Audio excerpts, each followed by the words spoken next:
The entire narrative of the Bible is very, very anti-monarchist. The king says that he's in control, but only has the amount of power that the leaders of the city and of the country, the wealthy people of the country, and like the people who control his armies, he only has the amount of power that they allow him to have.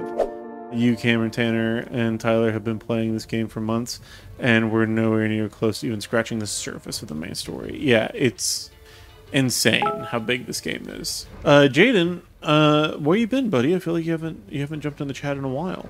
Pal, I need a nap. Yeah, I can imagine. Also need to write a sermon over the last 3 chapters. Oh shoot, I literally just remembered that you texted me a question, but Devin always answers your question before I can get to him, and Devin's gonna be able to answer your questions more articulately anyways.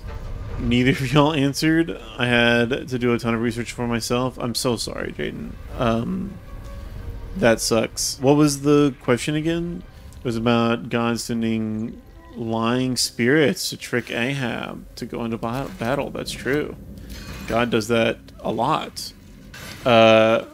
Where he will either like tell people to lie or deceive people himself.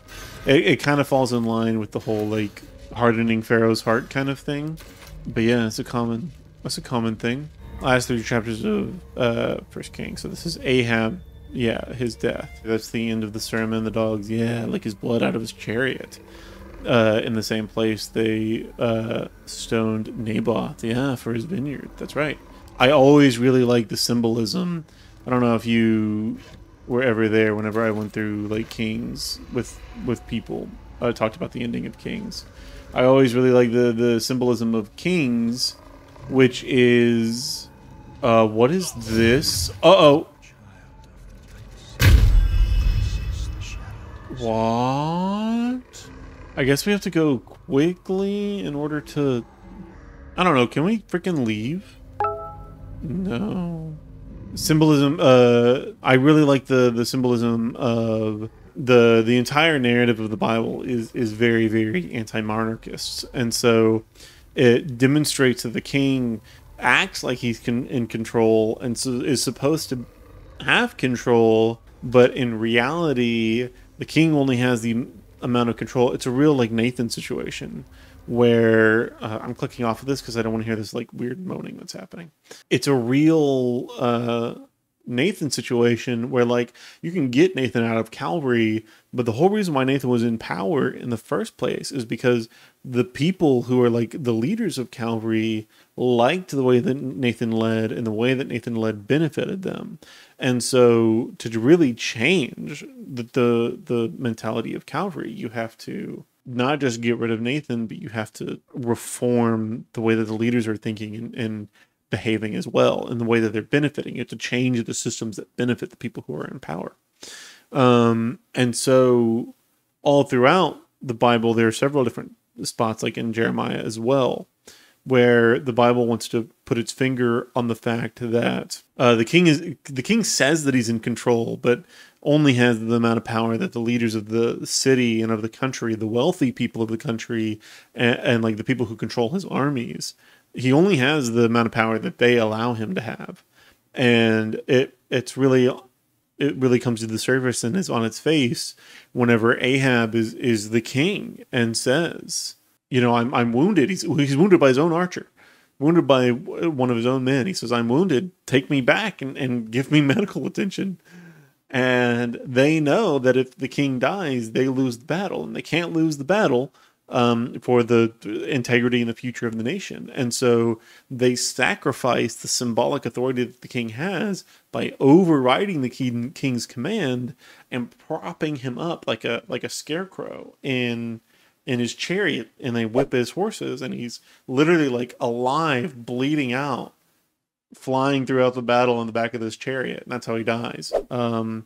Propped up and shackled by the very people who he's supposed to be in control over. And it demonstrates that Ahab was never really actually the person in control of the situation.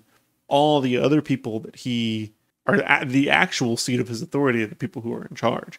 It's the same thing with something. One of the last kings of Judah in Jeremiah, where Jeremiah says Babylon's coming, they're going to blow us the heck up. And like he's been saying that for the whole book. He's been preaching that Babylon's coming, they're going to blow us the heck up. We cannot stop that now. So whenever Babylon gets here, just lay down and don't fight, because God has destined us for destruction, and the less we resist it, the better we're going to be.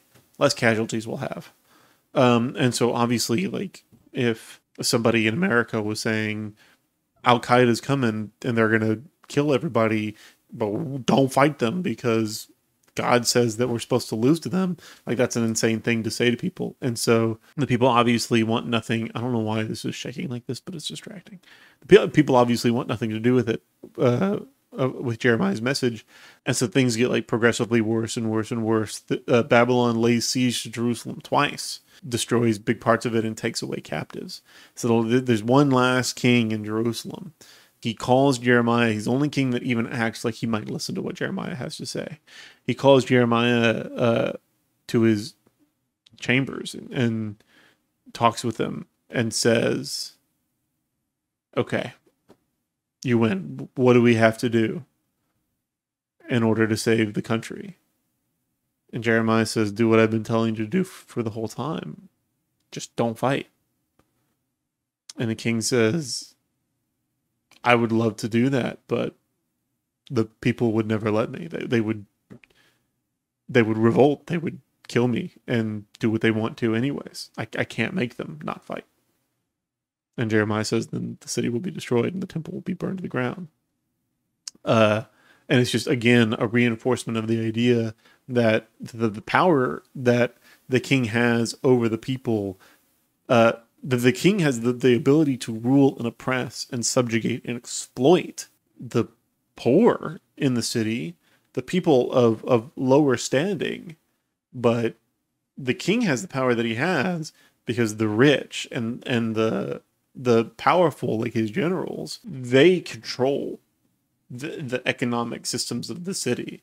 And if he doesn't behave in such a way that enriches them or aligns with their ideology or their worldview, they'll get rid of him. If he makes too much noise, they'll say, oh, well, sorry, in one direction or the other. If he tries to reform, like in the direction of God, that's obviously going to hurt their bottom line, and they don't want that. But also, if he starts to get like crazy and like warmongery, and he's like drawing the ire of like foreign powers, like, now you're destabilizing the country, don't do that, and they're going to stop him as well. It's the same thing that happens in America today. The president really doesn't have a whole lot of authority and power, and our political leaders are in the pockets of people who have money, the people that you can't see in the city anymore.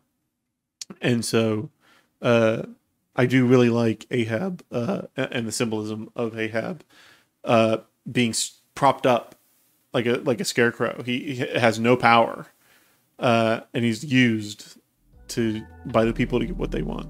It's just a really damning picture of the delusion of monarchical power.